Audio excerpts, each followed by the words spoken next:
वरद विनायक गणपतीचा अवतार आहे, तोच काढतोय चिठ्ठी. चला गणपती बाप्पा, चला या सगळ्या बाया तुला लक्षात ठेवतील. एकाच बाईला दिलं ओ रे पुढात त्या ताईवर सांगताय माझे काय म्हणून. चला वरद साठी एकदा जोरदार टाळ्या. वा, अरे मोबाईल मध्ये हात या.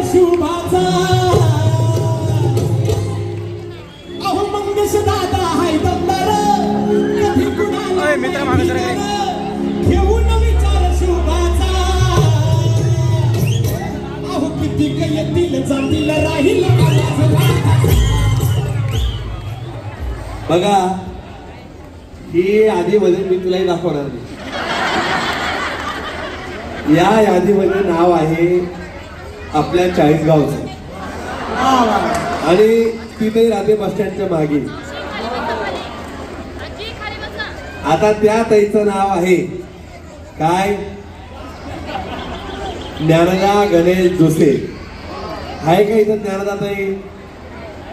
आहेत का? आहेत, ग्रीनच्या माग आहे.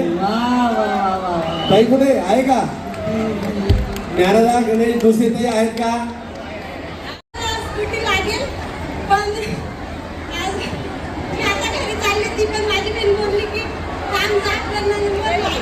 काय कोण म्हणे थांबून जा म्हटली का? आणि आता घरी चालली गेलीस तर काय झालं असतं? वा, आजी मागची पक्षी भेटली आजी लहान गाडी चालू आहे.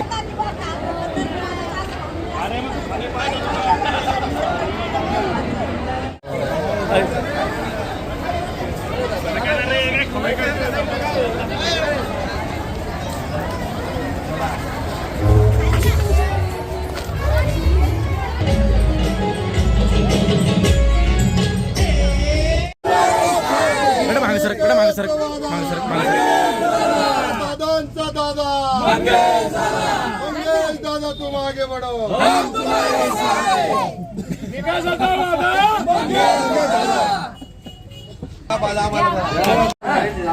मंगेश दादा आमदार साहेब आलेले.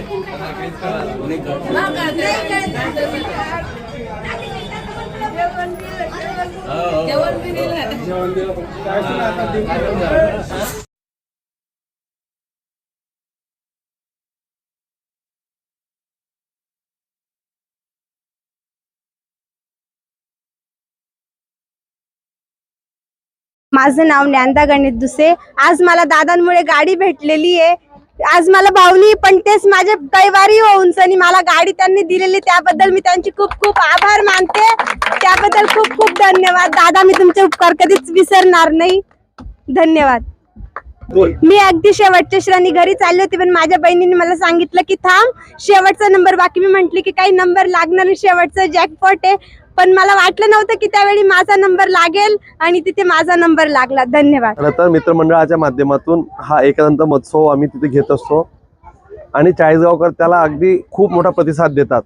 म्हणजे चाळीसगावचा एकदंत हा जो उत्सव आहे, हा चाळीसगावचा हा आता जनतेचा लोकोत्सव झालाय आणि प्रत्येक कार्यक्रमाला उपक्रमाला सगळेजण एकदम परिवारासह हजेरी लावतात.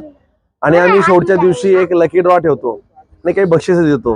त्यात ज्ञानदा नावाच्या आमच्या एका छोट्या भगिनीला एक गाडीचं बक्षीस लागलं आणि तसं तिचं आता एज्युकेशन पूर्ण होतंय. त्या 4 बहिणी आहेत आणि अगदी वडील मोलमजुरी करतात, भाजीपाला विकतात. अगदी साधं पत्र्याचं घर आहे. असं मी त्यांच्या घरी स्वतः तिला गाडी चालवता येत नव्हती म्हणून ज्ञानदाला सोडायला मीच गाडीवर आलो आणि त्यांच्या घरी चहा घेतला. मला असं वाटतं की एक समाधान त्यांच्या चेहऱ्यावर मला दिसलं. काम, राजकारण हे सगळं चालूच राहील, परंतु काही लोकांच्या सोबत एक जोडण्याचा हा एक चांगला संधी मला मिळाली. आमच्या मित्रमंडळाला मी खूप मनापासून धन्यवाद देतो की त्यांनी चांगला कार्यक्रम आयोजित केला, म्हणून मला हे करता आलं.